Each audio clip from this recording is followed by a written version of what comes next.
Welcome back to my channel. आज हम start करेंगे 10th क्लास की मैथ की एनसीईआरटी बुक। ठीक है, इसमें जो हमारा चैप्टर 4 है वो है द्विघात समीकरण, क्वाड्रेटिक इक्वेशन। अब ये समझेंगे हम क्वाड्रेटिक इक्वेशन है क्या। ठीक है, जिस समीकरण में वेरिएबल्स की हाईएस्ट पावर मतलब घात जो होता है वो 2 होगा उसे हम द्विघात समीकरण कहते हैं। ठीक है, जिसकी भी हाईएस्ट पावर 2 होगी। पावर का मतलब ज्ञात और हाईएस्ट का मतलब सबसे बड़ी। तो हम बात करेंगे, अगर a अनइक्वल टू 0 है तो वो कांस्टेंट वैल्यू होगी। जैसे a b c ये हमारी कांस्टेंट वैल्यू होती हैं। ठीक है, जैसे एग्जांपल है x square plus 5x plus 6 equal to 0। ये द्विघात समीकरण है क्योंकि इसकी सबसे जो हाईएस्ट पावर है मतलब सबसे बड़ी घात जो है वो 2 है। बात करेंगे मूल क्या होता है मतलब रूट्स क्या होती हैं। ठीक है, जो वैल्यू इक्वेशन को सेटिस्फाई करती है मतलब सेटिस्फाई का मतलब सही साबित करना, उन्हें हम रूट्स कहते हैं। मतलब संतुष्ट करेगी जो उसे। ठीक है, जो मूल रूट है हम उसके एग्जांपल की बात करेंगे।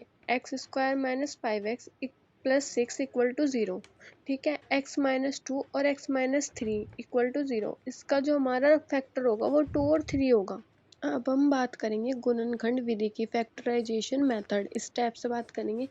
जो इसका फर्स्ट स्टेप है, समीकरण को मानक रूप में लिखें, इक्वेशन को स्टैंडर्ड फॉर्म में लिखें। मानक रूप का मतलब x square plus b x plus c equal to 0। A x square plus b x plus c equal to 0 ये हमारी स्टैंडर्ड फॉर्म होगी इसकी। मानक रूप मतलब मानक रूप हो गया इसका, जहाँ सभी टर्म्स एक तरफ और दूसरी तरफ 0 होता है। ठीक है, ये हमारी स्टैंडर्ड फॉर्म कहलाती है, जहाँ हमारे एक तरफ तो एक सारी टर्म्स होंगी और एक तरफ हमारा 0 होगा। अब हम बात करेंगे सेकंड स्टेप की। 2 नंबर खोजो जिनका जोड़ बीच की वैल्यू हो और गुना लास्ट की वैल्यू हो। अब हम एग्जांपल से समझ, x square minus 5x equal to minus 6। तो स्टेप 1 में कहा था मैं कि जो भी है एक तरफ सारी टर्म्स होनी चाहिए और एक तरफ 0। ठीक है, और इसका जोड़ तो 5 होना चाहिए और गुना 6। अब हम बात करेंगे थर्ड स्टेप की। इसमें हमारा फैक्टर बनाओ। ठीक है, हमें फैक्टर निकालनी, प्रत्येक फैक्टर को 0 के बराबर रखो। ठीक है, अब हम प्रत्येक फैक्टर कैसे बनाएं अभी मैं आपको एग्जांपल के साथ बताती हूँ। अब हम इसके एग्जांपल की बात करेंगे। X square minus 7x plus 12, इसका जोड़ हमारा होना चाहिए 7 और गुना हमारी होनी चाहिए 12। ठीक है, एक्स स्क्वायर माइनस 3 और 4 हो गया हमारा 7 और अगर मल्टीप्लाई करेंगे तो 12। ठीक है, x square minus 3 plus 4x plus 12 equal to 0। X square minus 3x minus 4x plus 12 equal to 0। अब ये हम कॉमन ले, अब हम x माइनस 3 कॉमन ले लेंगे। माइनस 4 बाहर रख के x माइनस 3 इधर आ गया। x minus 3 x minus 4 equal to 0। x की वैल्यू 3 आ गई, x की वैल्यू 4 आ गई। ठीक है, बताते हैं सूत्र विधि क्या होती है, क्वाड्रेटिक फॉर्मूला क्या है। क्वाड्रेटिक फॉर्मूला ये है minus b plus minus under root b square minus 4ac upon 2a।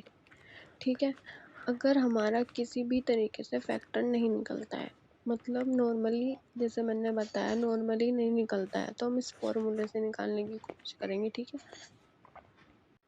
अब हम बात करेंगे इसमें एग्जांपल की। 2x plus 5x minus 3 equal to 0। A की वैल्यू 2, बी की वैल्यू 5 और सी की वैल्यू माइनस के 3। ठीक है, x इक्वल टू माइनस के 5 plus minus b square minus 4ac 2 into a. ठीक है, वैल्यू पुट करेंगे, हमारा माइनस के 5 प्लस माइनस 25 हो गया। इसको सोल्व कर लेंगे हम। ठीक है, x इक्वल टू माइनस के 5 प्लस माइनस 49 हो गया, इक्वल अपॉन में 4 हो गया। x इक्वल टू माइनस के 5 प्लस माइनस अंडर रूट 49 का 7 हो गया। पहले हम इसमें वैल्यू प्लस की रखेंगे तो 1/2 आ गया, फिर हम माइनस रखेंगे तो 12/4 आएगा। तो सोल्व करने के बाद x की वैल्यू माइनस के 3 आएगी। अगर तुम्हें कोई भी कंफ्यूजन हो मतलब कहीं पे भी कुछ समझ ना आ रहा हो तो तुम कमेंट कर सकते हो, कमेंट करके पूछ सकते हो। ठीक है, लाइक करें वीडियो को, शेयर करें एंड सब्सक्राइब करें।